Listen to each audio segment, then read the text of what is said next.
Hello hi అందరికీ. ఈరోజు sweet corn gravy ఎలా చేయాలో చూద్దామా. ముందుగా స్వీట్ కార్న్ని ఉడికించుకోవాలి. నెక్స్ట్ ఒక బాండ్లీ పెట్టి ఆయిల్ యాడ్ చేసి కొద్దిగా జీలకర్ర, కొద్దిగా చిన్నగా తరిగినటువంటి ఆనియన్, పచ్చిమిర్చి యాడ్ చేసుకొని బాగా వేపి అల్లం వెల్లుల్లి పేస్ట్, టమాటో పేస్ట్ ఇవి రెండు యాడ్ చేసి బాగా వేపుకోవాలి. బాగా వేగిన తర్వాత 1 టేబుల్ స్పూన్ కారం, 1 టేబుల్ స్పూన్ ధనియా పౌడర్ వేసుకొని వేపుకోవాలి. బాగా వేగిన తర్వాత జీడిపప్పు పేస్ట్ చేసి వేస్తున్నాను. అదే మిక్సీ జార్లో కొద్దిగా వాటర్ కూడా యాడ్ చేస్తున్నాను. నెక్స్ట్ 1 టేబుల్ స్పూన్ సాల్ట్, కొద్దిగా కొత్తిమీర, మీకు ఇంకా వాటర్ కావాలంటే యాడ్ చేసుకోండి.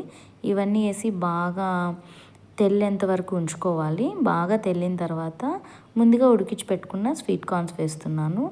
ఇవన్నీ కూడా బాగా చిక్కపడి గ్రేవీ బాగా దగ్గర అవ్వాక గ్యాస్ ఆఫ్ చేసుకొని చపాతీ అయినా పుల్కా రైస్లోకైనా చాలా బాగుంటుంది. తప్పకుండా ట్రై చేయండి.